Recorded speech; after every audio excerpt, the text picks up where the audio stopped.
Hey, back at it again, making more videos. How's everybody doing out there in YouTube land?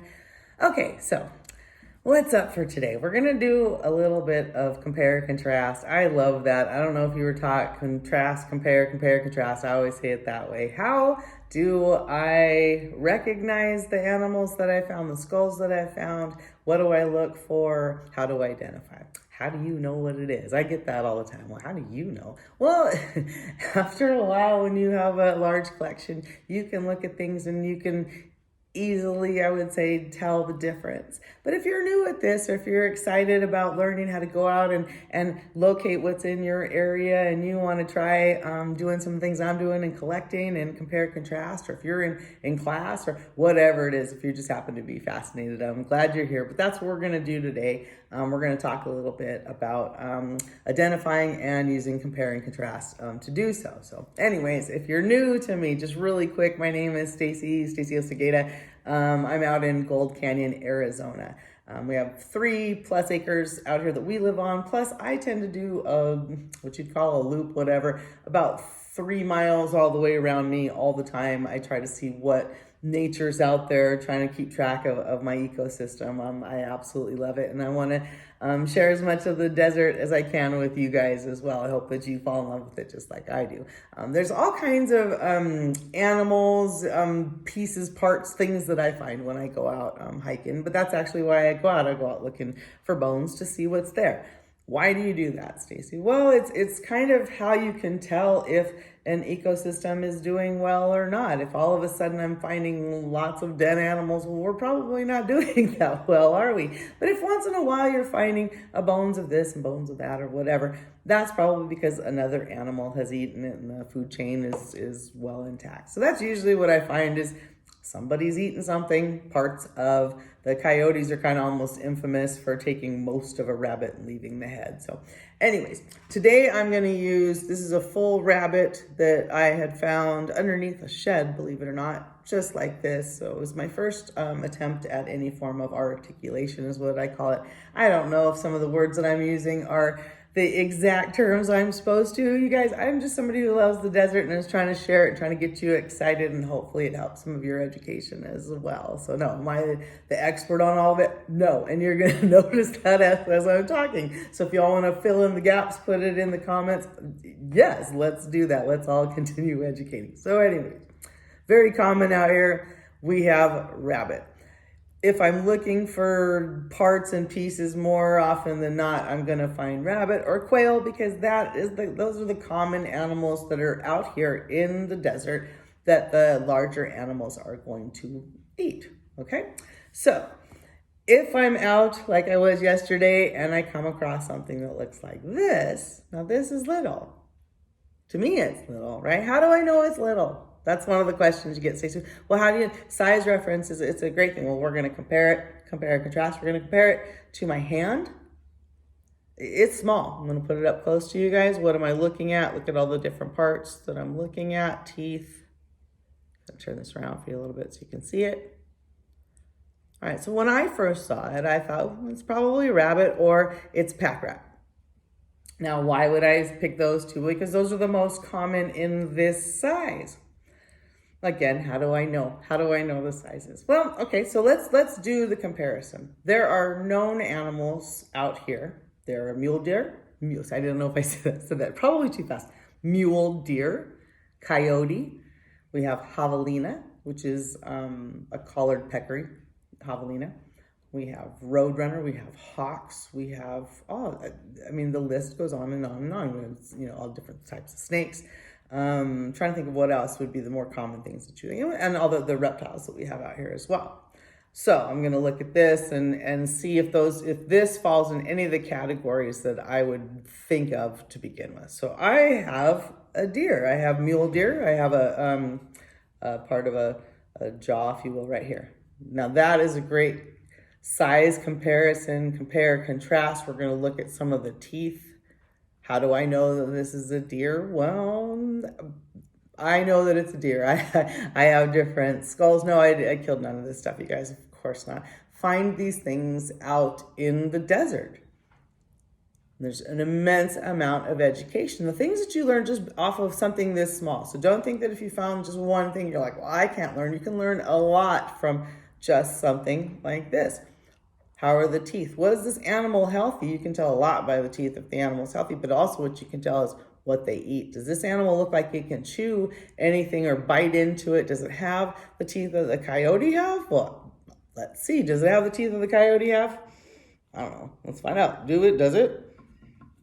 Why do I have? Of course I have the teeth of a coyote. Yes, I'm sure it's a coyote. How do you know it's a coyote? Well, because I did the taxidermy on this coyote. I know that's why I'm doing this. And actually, I probably shouldn't even be holding it like this. It probably still needs a little bleaching, but whatever, y'all. Okay, look at the difference. Look at the difference. Coyote. Deer. Compare and contrast. I'm going to turn them around just a little bit. Obviously, this is just one side. This is the full bottom of the jaw of a coyote. Okay, so it doesn't look the same. Could this possibly be a small coyote? No, there's a lot of difference. Let's look at the teeth. I think I can get this up close to you. No, there's a huge difference in the teeth, setup of the jaw size. It's an immediate no. So we're gonna say no, it's not a coyote. No, it's not a mule deer. Still not 100% sure. Could it be a lizard? Some of you out there could be like, well, it could be a lizard, Stacey. You don't know. I'm going to go with you that I do. Because of course I have one. Do I have a lizard I can compare it to? Yes. No, this isn't from a lizard at all. Come up close. No. Completely different structure. Completely different. No, this is not a lizard. Now, this is where I get a little confused on, I don't know, could it be a pack rat? Do I have a sample of a pack rat? Well, of course I have. Don't be silly, of course I have a sample of a pack rat. Let's get it over here. Okay, so I'm gonna do this. Now, can you tell, I'm in here by myself, so if you're expecting this to be all like fancy and good camera angles, well then send me a camera crew, because no, Stacey is just doing this as she continues on. I've started a tiny little nonprofit. I'm gonna build a building actually on this property so we can continue doing more of this, use the cameras, all the kind of stuff that I've got going on, this collection, all the education is gonna be in a building. But for right now, I don't have that. So I am in the garage and that's where we're gonna learn from, because you can learn anywhere. That's something that's been bothering me so much, and I'm just gonna say it here. Your location is not what's going to stop you from learning. This is going to stop you from learning. Your want is going to stop you from learning. You can learn everywhere. You can learn by yourself, with others, whatever. If you have the ability to see me right now, then you have the ability to type in questions and get on your gadgets and look for more and learn. So don't I'm by myself, or I can't. Yes, you can. Find the stuff that you're excited about. That's what it did it for me. This turned into a love of science and a love of nature, love of biology, and it just continued to roll and roll and roll, because I was fascinated with some of this. And in order to identify and to continue on, I had to learn anatomy, I had to learn some biology, I had to learn science. And so it became exciting. And for one of those topics that I don't like, math is harder for me. I learned I had to have some of it. So anyways, I digress. Okay, so we're back to this. We're saying, how do I know, is this a rabbit or a pack rat? I have rabbit right here, and I'm gonna try, like I said, the camera angles are rough for me. If I lay this down right on top of it, it's pretty much identical. Could I say for 100% sure? Well, no, because I'm not a doctor. I haven't done science and all that kind of stuff. I don't have the top of the head. I didn't have any other parts that were going to tell me this 100% was the rabbit. This was all I found. Okay, so bringing it over here, matching it up to the known rabbit that I do have, very, very close. I would say yes, right? Okay, so let's come over to the pack rat and see if we're as similar. Now this, again, all these are very fragile. Bear with me, guys. Gotta bring these up as gentle as I can. Hopefully you can see. Let's come up closer and see if you can identify any difference. There's a curvature, there's a size difference. I'm still not all 100% sure. And like I said, if I had better camera angles, we could probably do a better compare and contrast. But that is how you do compare and contrast. You're gonna have to have other things to compare it to. said, Stacy, well, I don't have those. Well, you're going to start somewhere. So if all you do is find parts of bone, part of a jaw, part of something, the first thing you're going to ask yourself is, what is known in the area? Look it up if you're not sure. What are the common animals? So you're going to go common first. I didn't pick this up and say, Eureka, I found a dinosaur. Here we go. No. The odds of that are slim to none. But also the excitement for me is being able to recognize the bones. What if I did come across something that was unique, rare, amazing? What if we uncovered something? I would love to be part of that and recognize it.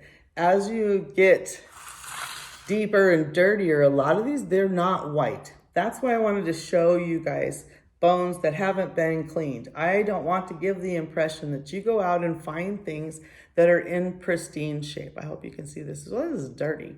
This completely needs to be cleaned. It was in dirt. I'm not finding perfect skulls. You're not out there, very, very rarely are you going to find things that look like this. Some are gifts, some I have found full animals, gluing things back together. I don't want to give the impression that you're going to go out and you're going to find something that looks, but no, there's a work goes into this kind of thing. We find parts, we find little bits. So being able to identify the bones is so important. Being able to look and say, okay, I think that is bone. Wait, is that what I'm seeing? When you're like, again, someone who's like me, who's like, oh, it'd be awesome if I could go uncover a T-Rex. Well, you don't just go pick those bones up. They are so fragile, delicate. You've got to be careful. Same with a lot of the things that I find. In order to keep some of the specimens that have delicate, tiny, lucky just to have found it still intact. Okay, so take a look at that.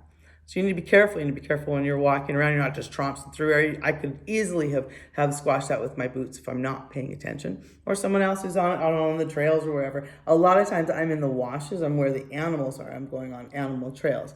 Want to mention that, you guys, I don't go by myself either. That is dangerous. Don't go out into known animal areas looking for bones and by yourself. And don't tell people where you're at. Here's some water. Why? Because I'm in an area that if I'm finding these parts, then that means something ate it. That means something that's along that looks like, let's put my bones back together. Something came and ate it.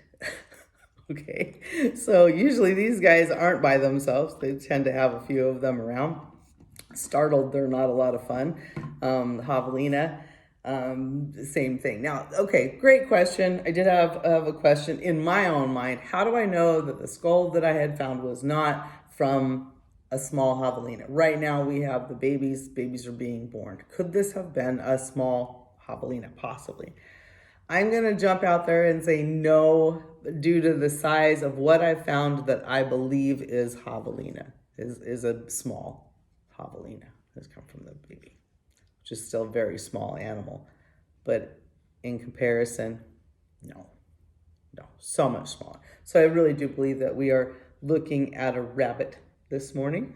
I would love to hear from you guys, hear your comments. Definitely put a like in there for me. Like this channel is new. I'm convinced that it's going to take off. There's plenty of people out there in the world that want to hear about the desert, want to know a little bit more, want to watch my channel grow, want to watch my my nonprofit, the building that I don't have yet. All of it is gonna continue to grow. If you do enjoy watching me, I'm also over on Instagram. You can find me over there, and it's a little bit more of my personal stuff there. But I also have on Instagram, you can find it. It's called the Desert Nature Alliance. DNA, and that's where I put all of this kind of information. So if you just want little quick tidbits, it's on Instagram. Most of my videos, as you can see on my channel here, are very short because they're the wild animals. So the only time you're going to see the longer videos is when I'm in it. We're going to be talking about some education. If you have some ideas or topics that you want me to go a little bit further on, I would love to. So yeah, give me a shout out. Have a great day, you guys. Go out there and compare and contrast. Get out there and go learn some stuff. Have a good one.